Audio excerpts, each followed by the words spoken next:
सभी लोगों को मेरा प्रणाम।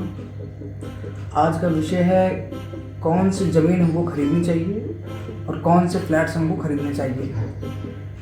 जैसे कि लोग फ्लैट खरीदने जाते हैं तो उनको मैं बेसिक्स कुछ जो जानकारियां हैं, जो छोटी मोटी जानकारी मैं आपको बताना चाहूँगा। जैसे कि लखनऊ में LDA 300 वर्ग मीटर के फ्लैट्स को अप्रूवल देती है, जो छोटा प्रोजेक्ट होता है। 300 वर्ग मीटर मतलब हुआ आपका 3275 स्क्वायर फीट के फ्लैट्स को G+3 मतलब ग्राउंड और 3 मंजिला LDA पास करता है, जिस पे बिल्डर अगर LDA परमिशन देता है उसको परमिशन मिल जाएगी और G+3 पे लोन भी हो जाता है इजीली। चौथा फ्लोर बिल्डर जो बनाता है, आपने देखे कई सारे फ्लैट जो बने होंगे वो G+4 बने हैं, तो 4 जो वो बनाते हैं वो पैसा निकालने के लिए बनाते हैं, लेकिन वो ऐसे है तो इलीगल। पर अभी कुछ नहीं हो रहा तो चल रहा है, लेकिन जब गवर्नमेंट नज़र में आता है तो उसको तोड़वा दिया जाता है।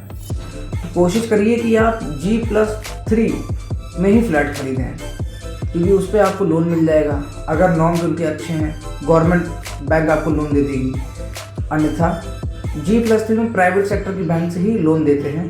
तो ये बेसिक जानकारी है जो आपको मैं बता रहा हूँ कि लोन कैसे आपको मिल जाएगा। प्राइवेट बैंक आपको इजीली G+3 में लोन दे देते हैं। G+3 मतलब वो स्टिल्ट पार्किंग, मतलब ग्राउंड लेवल पर जो पार्किंग है, और 3 मंजिला आप बना सकते हैं, जो कि 300 वर्ग मीटर में बनते हैं। और जैसे आप कभी पूछते हैं कि क्या आपका प्रोजेक्ट रेरा अप्रूव्ड है, तो ये एक चीज़ आप जान लीजिए कि रेरा अप्रूव्ड प्रोजेक्ट वही होते हैं जो कि 21,000 स्क्वायर फीट के ऊपर होते हैं या फिर 21,000 स्क्वायर फीट में बने होते हैं। उनको गवर्नमेंट 10 मंजिला 12 मंजिला की परमिशन देती है। उसके बाद वो FAR एक चीज़ होती है, फ्लोर एरिया रेशियो। FAR के थ्रू वो एक मंजिल करके उसको खरीद सकते हैं, वो एरिया खरीद लेते हैं, FAR खरीदते हैं, तो उसमें आपको रेरा अप्रूव मिलेगा। गवर्नमेंट सेक्टर की बैंक्स आपको लोन भी देती हैं उसमें, जैसे कि शालीमार है।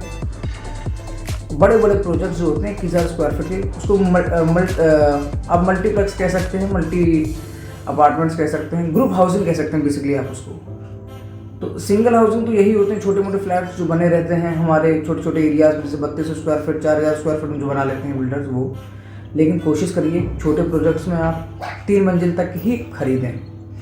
और एक आपको मैं प्लॉट की आपको एक जानकारी देना चाहता हूँ। जैसे कि कुछ प्लॉट्स जो कि आउटर में जो प्लॉटिंग हो रही हैं, उसमें अगर आप लेते हैं तो उसमें ये चेक कराइए कि क्या ये जो प्लॉटिंग हो रही है वो 143 के अंतर्गत है। 143 एक ऐसा कानून बनाया गया था गवर्नमेंट के द्वारा कि 1950 के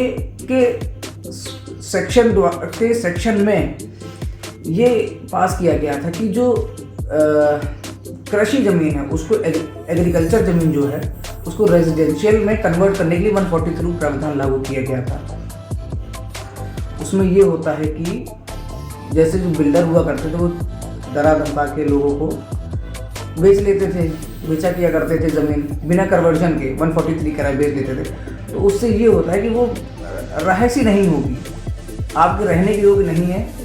गवर्नमेंट दस्तावेजों में, सरकार के जो दस्तावेजों उसमें गवर्नमेंट नहीं है, वो कृषि ही कहलाएगी। तो ज़मीन लेने से पहले आप उसको दिखवा लीजिए कि 143 है कि नहीं है।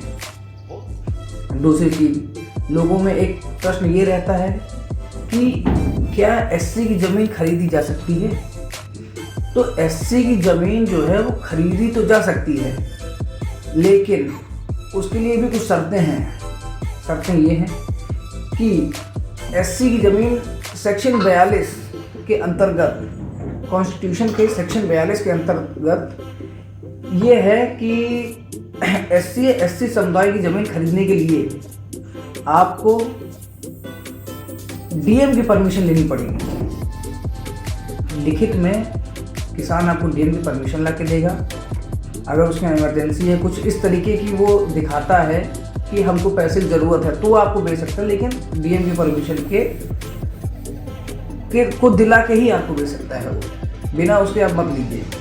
क्योंकि पहले क्या होता था, जो बाहुबली टाइप के लोग हुआ करते थे, बाहुबली प्रकृति के जो लोग हुआ करते थे, वो क्या करते थे कि गरीब किसान को, जो एससी वर्ग का है, उसको डरा धमका के उसकी ज़मीन अपने नाम करवा लिया करते थे। तो अब ऐसा नहीं हो सकता है। अब यही है कि आपको अगर ज़मीन खरीदनी है तो ये नहीं है कि देखिए ज़मीन है तो खरीद के ही तो है, तो उसके लिए भी कुछ ना कुछ सरकार ने निकाला होगा कि ये दबा कुचला इंसान है, इसको किस तरीके से हम बचाएं, लोग इसको डरा धमका की ज़मीन में कब्जा कर लें। तो गवर्नमेंट ने यही उनके लिए सोचा कि आप डीएम से परमिशन करा लगी तो उसको बेच सकते हैं, उसको ले सकते हैं। तो ये तो हो गया एससी उस समुदाय के लिए। और हाँ, फ्लैट्स की मैं बात बताऊँ एक और आपको कि